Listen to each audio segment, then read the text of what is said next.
আমার চাই শক্তিশালী কোন আছে যত বিপিএফ আছে যত বিজেপি আছে আমার চাই শক্তিশালী কোন হয় যত বিজেপি আছে যত বিপিএফ আছে ইয়াতকে আর কোন শক্তিশালী থাকব ওই জাম্বা তাই गोख्रों सोंलु खालामदों बिथां हाग्रामा महिलारि बिथाङा बिपिएफ राजखान्थि हान्जानि आफादगिरि आरो बिटिसिनि गाहाय मावफुं सोद्रोमा बिथां हाग्रामा महिलारि बिथाङा राजखान्थियारि बाथ्राजों गाग्लोबदों बिथाङा बुंथिदों जे जोंनिख्रुइ शक्तिशाली सोर दं आमाचाय शक्तिशाली कोन আছে যত বিপিএফ আছে যত বিজেপি আছে তাত চাই আৰু শক্তিশালী কোন হয় होननानै सोंलु खालामदों जे जेराव बिजेपि दङ जेराव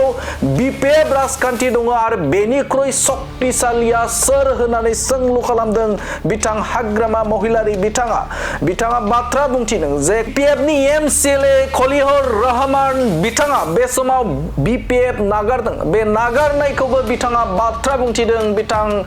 गाहाय मावफुं सोद्रोमा हाग्रामा महिलारि बिथाङा बुंथिदों दे एमसिएलएआ गेदेर नामा एमसिएलएआ गेदेर जायो नामा बे समाव बिपिएफ दङ जेराव बिजेपि दङ बेनिख्रुइ आरो सोर देरसिन दं होननानै बिथां हाग्रामा महिलारि बिथाङा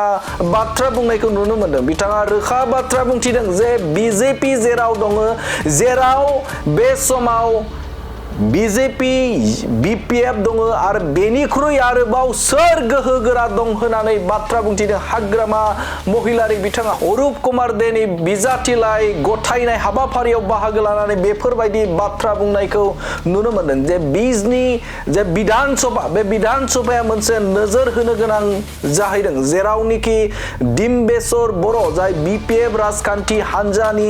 बिजनि लाइमोन गांखंनि आफादगिरि बिथाङा नमिनेशन होबाय आरो बेराफारसेजों बे समाव खलिहर रहमाना बे समाव बिपिएफ नागारबाय आरो बेराफारसेजों बे समाव अरुप कुमार देनि फोसावदिं बाहागो लानायाव बे समाव गोख्रों बिबुंथि होनायखौ नुनो मोनो बिथाङा बुंथिदों जे आमार चाय शक्तिशाली कोन হয়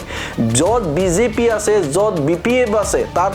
बेनिख्रुइ आरोबाव सोर गोहोगोरा दं होननानै बाथ्रा बुंथिदों बिथां हाग्रामा महिलारि बिथाङा এইবিলাক কোন শক্তিশালী আমাকে আর শক্তিশালী কোন আছে জাম্বা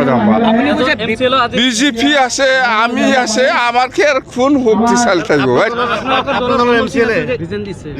এমসিএলএ হলে শক্তিশালী হয় আমি কোন হয় যত বিজেপি আছে যত বিপিএফ আছে ইয়াতকে আর কোন শক্তিশালী থাকব ওই জাম্বা তাই আপুনি কৈছে যে বিপিএফ দলৰ দরজা খোলা যাব পাৰে আহিব আরামছে যদি খলিলুৰ ৰহমানে হাৰি পেলাই যদি আহে আপোনালোকে দলত ল'ব নেকি আকৌ এইটো পিছৰ কথা কিন্তু আমি কৈছো আমাৰ দরজা খোলা যাব পারে আইব পারে তেখেতে অলৰেডি কিন্তু আজি নমিনেশ্যন দিছে দিব দিয়ক না